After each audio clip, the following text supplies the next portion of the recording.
नमो नमः। आज हम पुनः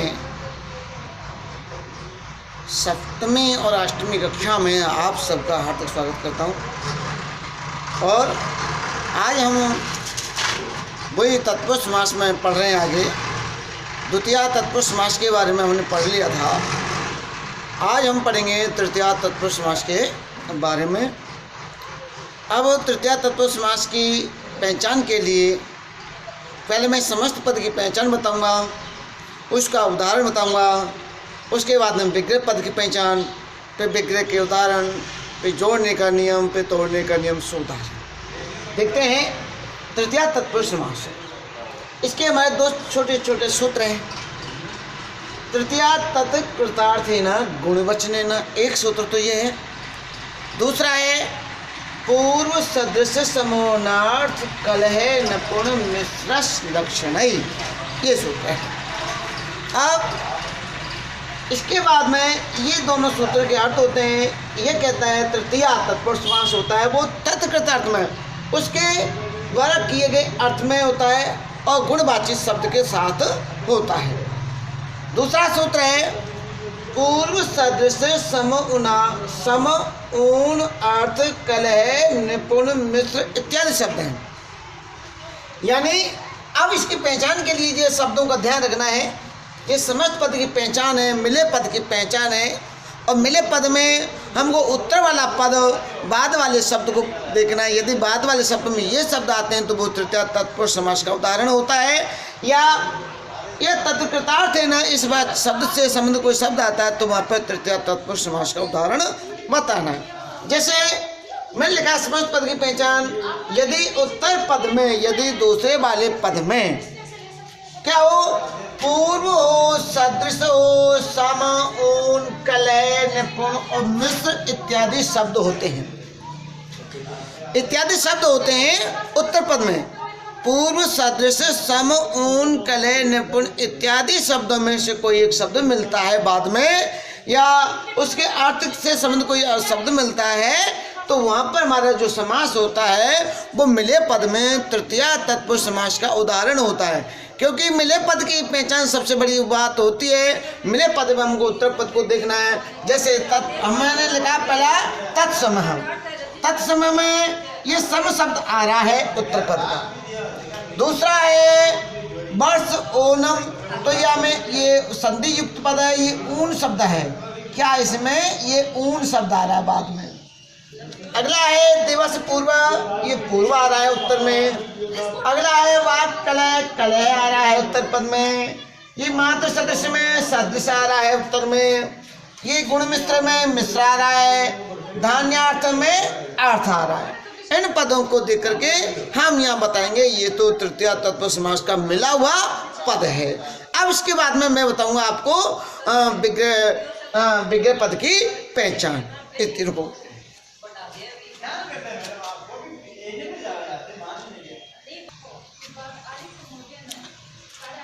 हाँ, अब मैं बता रहा हूँ आपको तृतीया तत्पुरुष समास में विग्रह पद की पहचान। अभी मैं मिले पद की पहचान बताई थी, अब बताऊंगा विग्रह पद की पहचान। तो विग्रह पद की पहचान कैसे होगी। अब देखो विग्रह पद में दो पद होते हैं, एक पहला पद होता है, एक दूसरा पद होता है। पहले पद को पूर्व पद कहते हैं, दूसरे पद को उत्तर पद कहते हैं। यदि विग्रह पद के पूर्व पद में पहले पद में क्या होगी, प्रथमा में तृतीया विभक्ति होगी। विग्रह के पहले पद में तीसरे नंबर की विभक्ति होगी, प्रथमा द्वितीय तृतीय वाली विभक्ति हो, और उत्तर पद में प्रथमा विभक्ति हो।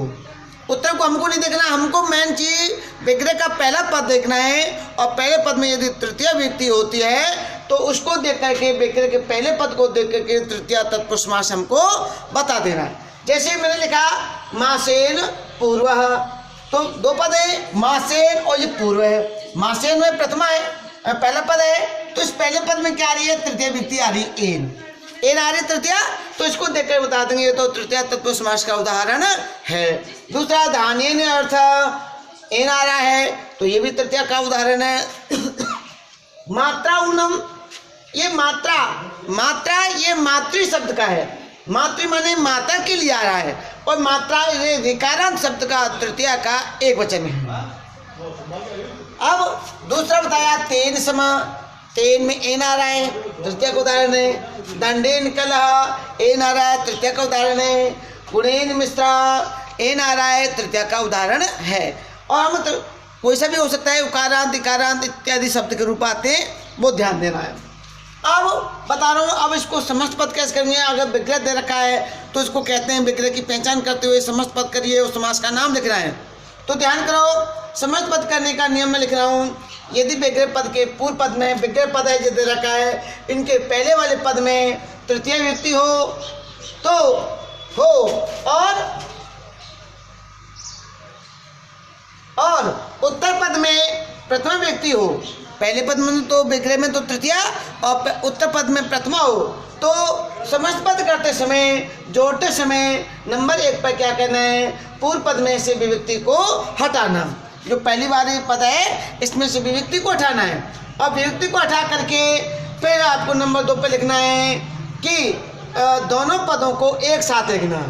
और यदि कोई संधि इत्यादि का कार्य हो रहा है तो वहाँ संधि कार्य भी अपने को करना है। जैसे मैंने उदाहरण लिखा, तेन समः, तेन मारा है पहला पद, ये उत्तर पद, तेन में तृतीय का एक वचन है, तो अब इसके विभक्ति को उठाएंगे, और विभक्ति को उठाया था तेन में से विभक्ति उठाए तो एन हटा देंगे, तो ये तत् शब्द का रूप होता है। तत् ये समा गया। अब दोनों पदों को मिलाकर लिख दिया, तत् समा बन गया।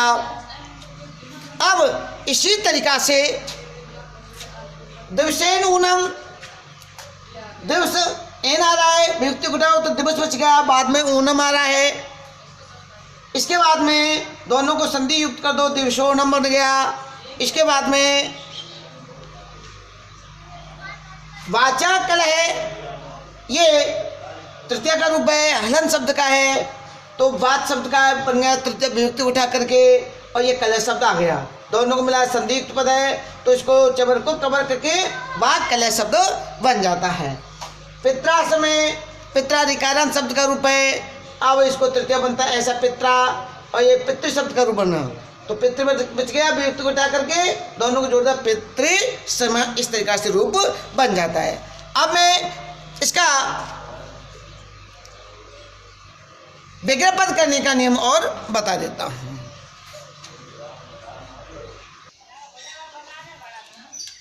हाँ, अब हम चलते हैं विग्रह पद करने का नियम। समस्त पद दे रखा है, उस समस्त पद को हम विग्रह पद कैसे करेंगे। मैंने एक उदाहरण लिखा, एक नियम लिखा, यदि समस्त पद के उत्तर पद में समस्त पद का दूसरा वाले पद में शब्द होंगे पूर्व, सदृश, सम, हीन, ऊन, कलय, निपुण, मिश्र इत्यादि शब्द हों, ये शब्द उत्तर पद में होते हैं, तो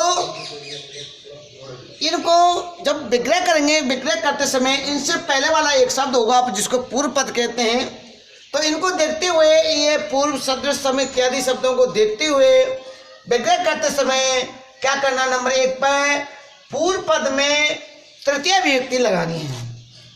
पूर्व पद में क्या लगानी है, तृतीय विभक्ति लगानी है, और उसको लगा करके अंत में आपको उत्तर पद को जैसे का तैसा लिख देना है। यानी पहला पद जो शब्द है, मिल पद का पहला पद, वो शब्द आएगा, उस शब्द में आपने को तृतीय विभक्ति लगा करके शब्द बनाना, और उसके बाद में उत्तर पद में जो जैसा लिख रहा है उस शब्द को जैसे का तैसा लिख देना।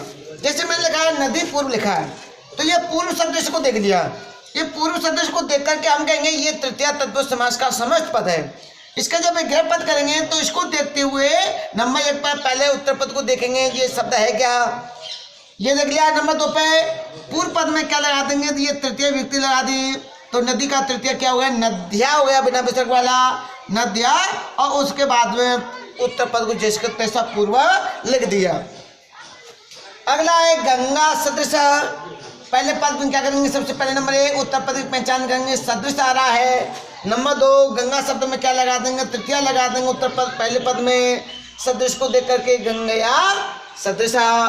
मुष्टिका कलह, तो पहले कलह शब्द को देखा उत्तर पद में, उससे पहले मुष्टिका शब्द है, इसमें तृतीय लगा, मुष्टिकया कलह बन गया।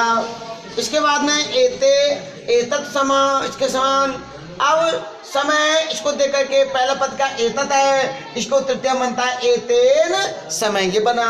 अब विद्याहीन हीन शब्द आता है, जहाँ हीन भी तृतीय व्यक्ति का ही रूप होता है, जहाँ उत्तर पद में हीन आता है वो तृतीय तत्पुरुष समास का उदाहरण होता है। विद्याहीन हीन पद को देखा तो विद्या शब्द में लगा तृतीय विद्या हीन, इस तरह से अपना ये तृतीय तत्पुरुष समास का उदाहरण होते हैं। कल हम बताएंगे आपको चतुर्थी तत्पुरुष समास के उदाहरण। इति